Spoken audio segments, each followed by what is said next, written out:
So hello everyone welcome back to my channel. तो आज video आम डिस्कस करवा सीपीटी एग्जाम केमी क्रैक करवा आउ कम समय कम पढ़ी केमी आप क्रैक करेंगे आ कौन से स्ट्राटेजी थिला मु कौन अप्लाई करी आमी मु फाइनाली कॉलेज एडमिशन खाई कम मार्क रखिकी तो से विषय आपण मानक जनइबी।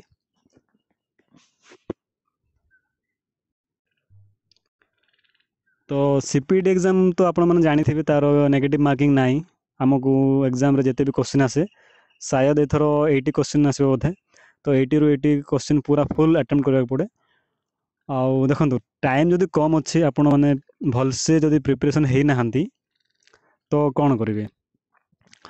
आपण पाखे गोटे ऑप्शन अच्छी जोटा कि प्रीवियस ईयर क्वेश्चन गुड़ाक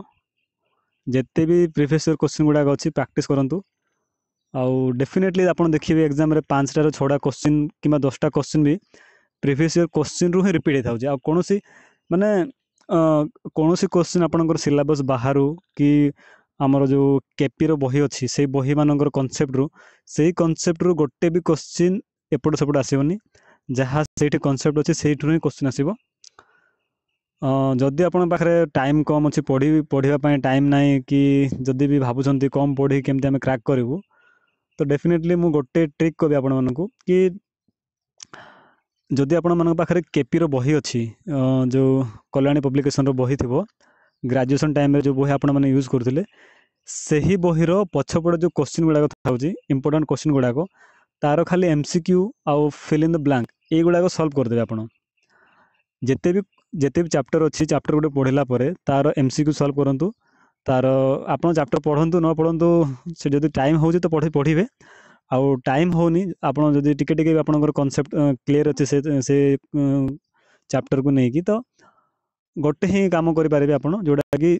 एमसीक्यू बही पछपटे जो एमसीक्यू अच्छी जो क्वेश्चन गुड़ा अच्छी से ही क्वेश्चन को भलसे पूरा प्रैक्टिस कर दिंतु देखिए आपंकर निहाती भाव में एग्जाम क्लीयर हो। जो मानकर मार्क भल अच्छी ग्रेजुएशन रे तो से मानक तो बोनस मार्क ही मिल जोटा कि केते पाखापाखि 20 मार्क खंडे तो सेटा बोनस मिलूँ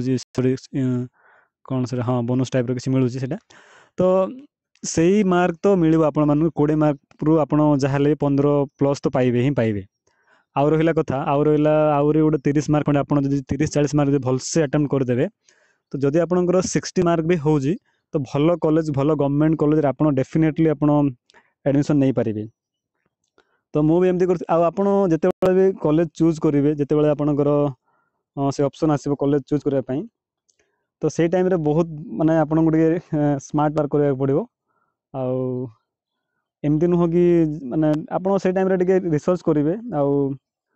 जदि आपण मानक दरकार से केमती आपन से रिसर्च करके को कॉलेज को फास्ट ऑप्शन देबे कौन जदि दरकार तो मु वीडियो बनईदेवी आपण मानक पई आ मु भी सेमती फॉलो करथिले। तो कॉलेज चूज कला बेलू आप बहुत स्मार्टली करेंगे से पछर कथा आम से डिस्कस करवा। मेन फोकस है आमर यहाँ कि आम एग्जाम को पूरा कम पढ़ी कम दिन केमती क्रैक करवा तो मोर स्ट्राटेजी से थिला। तो आपण मैंने भी जदि चाहिए तो प्रैक्टिस करेंगे आम आपण मानक एते ग्यारंटी सहित कहबी जे केपी बही कौन से भी माने क्वेश्चन बाहर आसबनी आ तुम ग्रेजुएशन रे जहाँ भी पढ़ीच से जो कॉन्सेप्ट अच्छी ताठार गोटे भी क्वेश्चन जब बाहर एपट सेपट आसला देन आप कमेंट करके कहे एतिक मुझे एश्योरेंस दूसरी मोर भी एक्सपीरियंस थी एग्जाम रे तो आपण निहाती भाव में क्रैक करेंगे। आ जो मैंने भी टाइम अच्छे पाखे दिन को 10 घंटा 12 घंटा खाली सीपीटी एग्जाम दे पारे तो देन से वेल एंड गुड आ भल कॉलेज मिलने ट्राए माने भल यूनिवर्सिटी पढ़ाई ट्राए करेंगे तो से तो पढ़े ही पढ़े जो पिला माने कम पढ़ी मार्क अटेम्प्ट करने चाहते से पिला मानक टिप्स यहाँ थी मोर आउ बेस्ट ऑफ लक गाइस आ एग्जाम क्लियर है मत कमेंट करेंगे आ मु को कॉलेज पढ़ुची आ मो सहित जब कंटाक्ट करने चाहते देन आप कमेंट करूँ मुझे मोर व्हाट्सएप नंबर देवी से आप मो सहित कंटाक्ट करेंगे। Thank you.